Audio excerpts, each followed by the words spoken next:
My name is Faye, and I work as an administrative staff member at a university medical office. I married a man named Stephen. I thought this would be the start of a second chapter in my life, but little did I know, our marital life would end up being so short. I hadn't expected this when we got married. Stephen has been working as a manager at a home improvement store since the time we were dating. My impression of Stephen from when we first met was that he was kind, cared about family, and was decisive. He confidently proposed to me, and I accepted without hesitation, seeing him as a reliable person. Stephen, who had been living with his parents until then, moved out of his home when we got married and began living with me. Both of us have busy work schedules, but somehow we managed to sync our days off and were planning our honeymoon. Just talking about it was fun, and at that time, I felt really glad that I married Stephen. However, slowly the atmosphere started changing. The place where Stephen and I lived was a 3-bedroom apartment, just 2 years old. It was new, but it was a bit far from the city and wasn't a luxury high-rise, so it was quite affordable. Considering all that, I decided to take the plunge and make the purchase. Living there was nothing inconvenient, and Stephen never had a taste for luxury. So, you could say it was quite comfortable. One day, Stephen told me, "My mother and sister want to come over to see our new home tomorrow, so I've invited them." Hearing this, my initial thought was that he should have discussed the date with me beforehand. After all, Stephen would be off work tomorrow, but I had to work. His decisiveness was good, but sometimes he hurt me by not considering my feelings. "I'll be at work, is that okay?" Hearing that, Stephen said, "Well, that's fine. We'll just look around the house a bit, and that should be it." I agreed, assuming that was all there was to it. However, the next day when I came home from work in the evening, the atmosphere in the house was lively. There was a pleasant smell, and when I entered the living room, there were Stephen, my mother-in-law, and sister-in-law. The 3 of them had prepared food and drinks and were enjoying themselves. "What's going on?" I blurted out. My mother-in-law, seeming a bit tipsy, greeted me with a high-spirited, "Oh, Faye, you're home.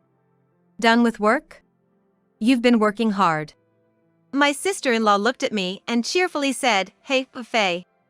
You must be tired. But, wow, this house is amazing. It's not fair that you get to live in such a place."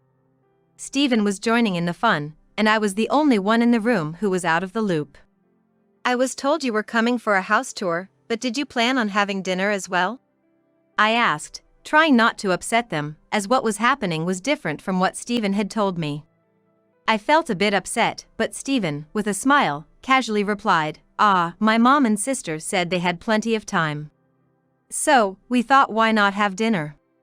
Even though he said that, it was their time he was considering, not mine, and I wanted to express that. It's not like I dislike my mother-in-law or sister-in-law, but I don't want to be on my toes in my own home. However, Stephen said, "My dad is not around anymore, and it's always just the 2 of them. They need a change of scenery once in a while." He said this in a carefree manner. Hearing this, my mother-in-law said, "Stephen is such a kind boy.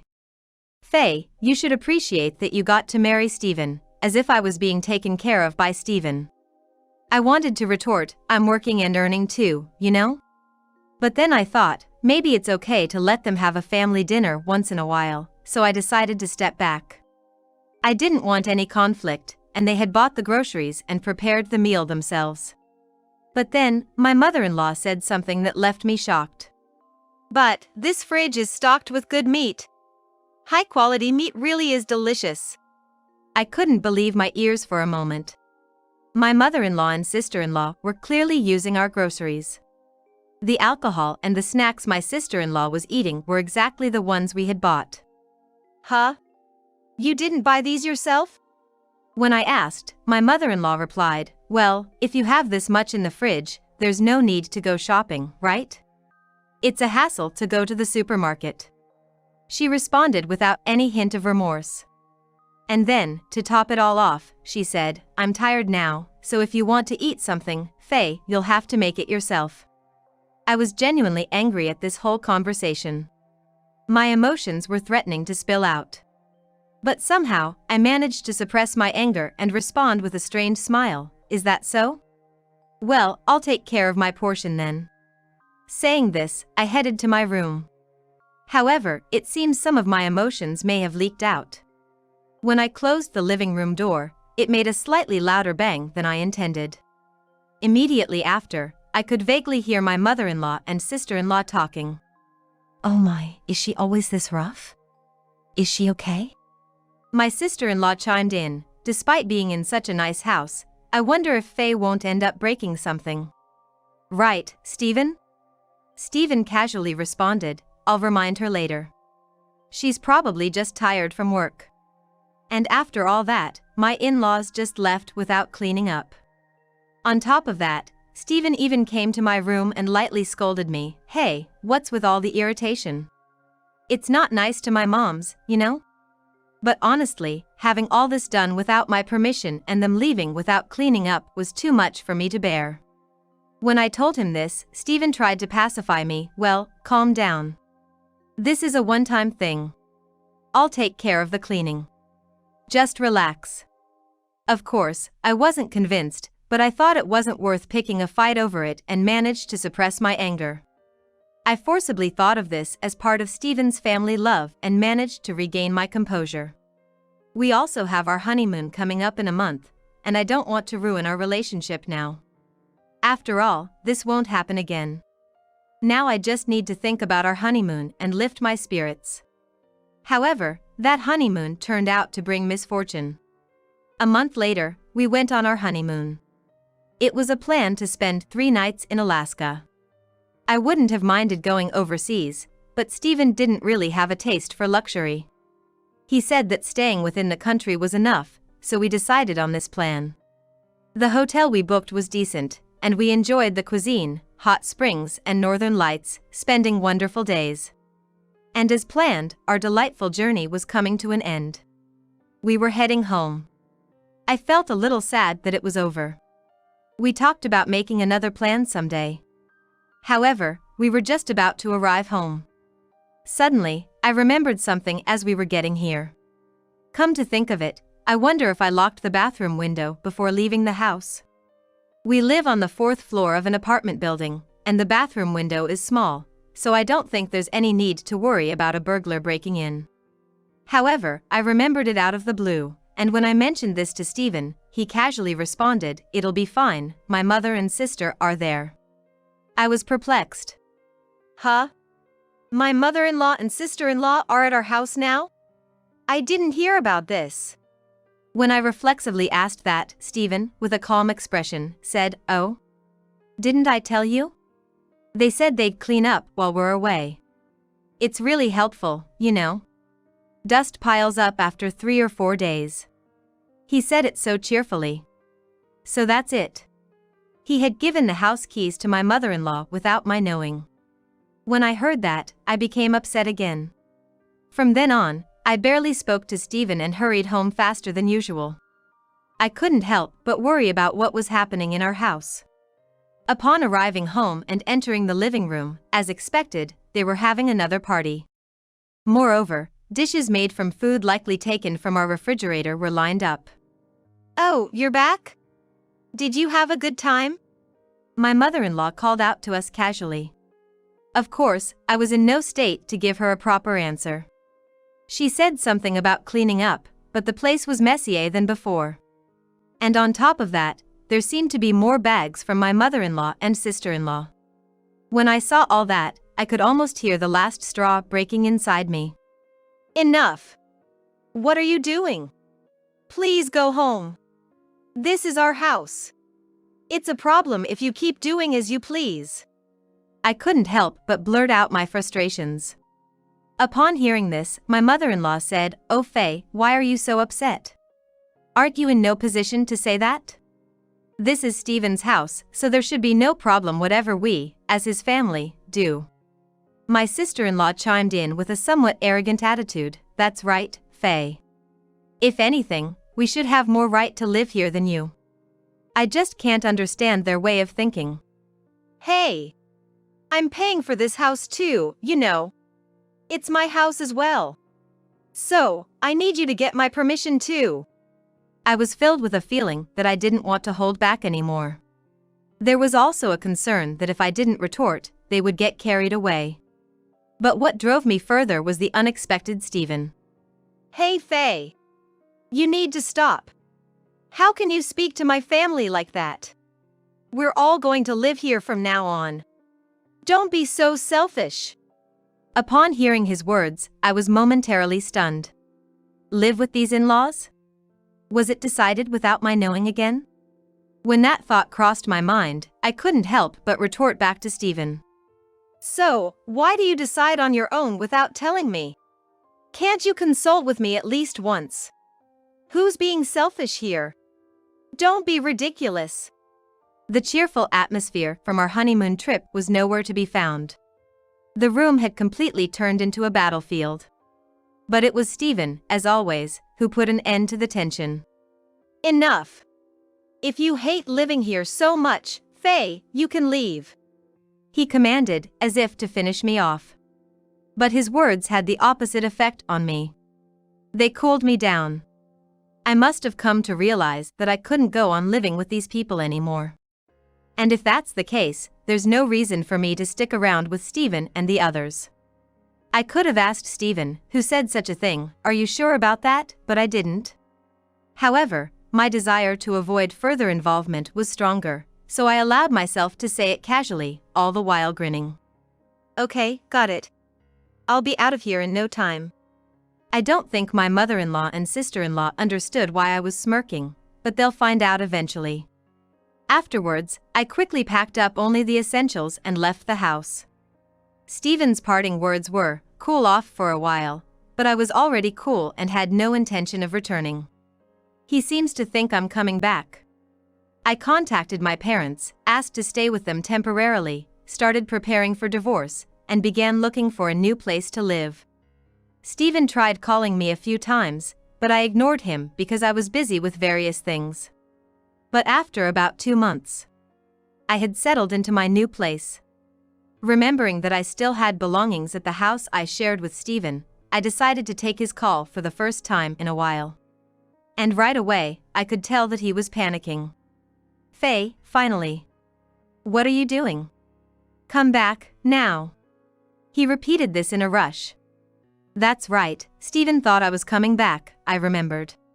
So, I answered firmly. No, I'm not coming back. Actually, I've already filed the divorce petition and consulted a lawyer. Let's talk about the property division.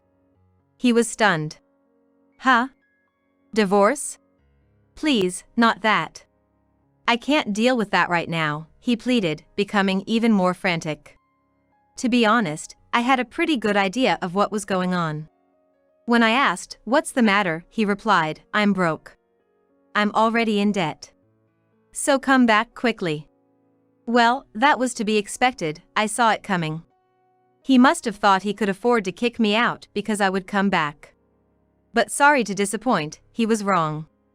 Stephen wasn't making much to begin with. I think his take-home pay was about $2,000 a month. But the monthly mortgage for the condo we bought was $2,000. So how was he paying for it? I was paying $1,500, and he was only putting in $500. I was earning over 3 times his salary, so that wasn't a problem.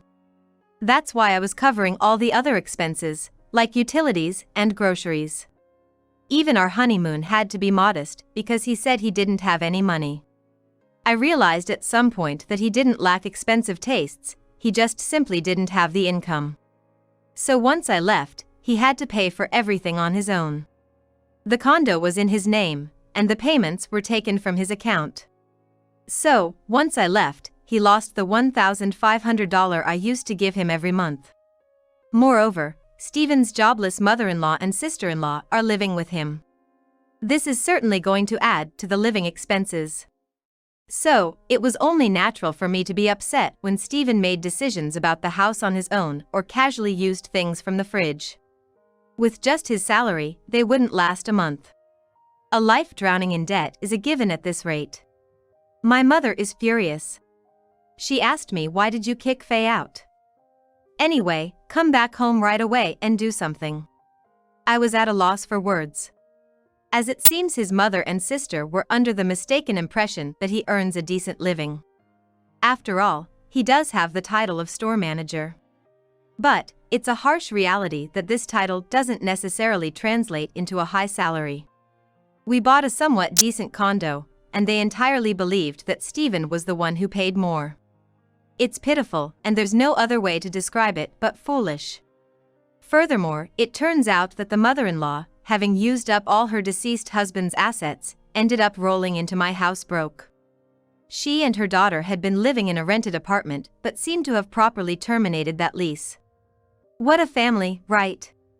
There are moments when I'm mortified to have any familial ties with them. Now, I really want to settle our divorce as soon as possible. Just go ahead with the divorce process with your lawyer. Then, I'll consider the financial aspects. Upon hearing this, Stephen said, "Oh, really? Okay, all I need to do is just filling out the paper with my lawyer and sending back to the court, right?" With a voice that sounded as if he had been saved. Our divorce was finalized without any issues. I visited my previous residence to organize my belongings. After I completed the shipping procedures for my luggage. Despite his mother and sister being present, Stephen said to me, "Phew, you really saved me, Faye. I'm already $10,000 in debt. If things continue as they are, it's going to increase by another $5,000 this month." I was shocked at how quickly he accumulated so much debt. Apparently, his mother and sister have extremely poor spending habits. Despite this, they have no shame and are grinning while relying on my wallet. So, I said, "Well then, about the money. How about your mother and sister start working? If 3 people work, it will somehow work out, right?" Stephen and his mother were caught off guard by this. "Huh? Aren't you gonna help us out? What's that supposed to mean?" Stephen asked, to which I calmly replied, "What's that supposed to mean? That should be my line. Why should I pay for your living expenses? Earn your own share." I didn't say I would pay, I said I would think about it. "So, I came up with a way for you guys to live here." They all started to create a ruckus, saying, "This isn't what we agreed upon. Are you really our daughter-in-law?" So, I said, "I'm not your daughter-in-law anymore, so good luck." I then got into my car and left my former residence. After a while, my mother-in-law and sister-in-law reluctantly started looking for work, but due to their laziness, they didn't get far. In the meantime, the loans keep coming and the living expenses keep piling up. Despite this, they have extravagant tastes and Stephen's debt just keeps increasing. He eventually borrowed from some dangerous places. It seems that even now, they live in fear of debt collectors. On the other hand, I can finally use the money I've earned for myself and am enjoying hobbies and traveling. When you lead a fulfilling life, it makes you even more motivated at work. One day, a doctor at work approached me and said, "You're really glowing recently, Faye." He was someone who had lent me his ear when I complained about Stephen. This was an opportunity for us to start dating, which has further enriched my daily life.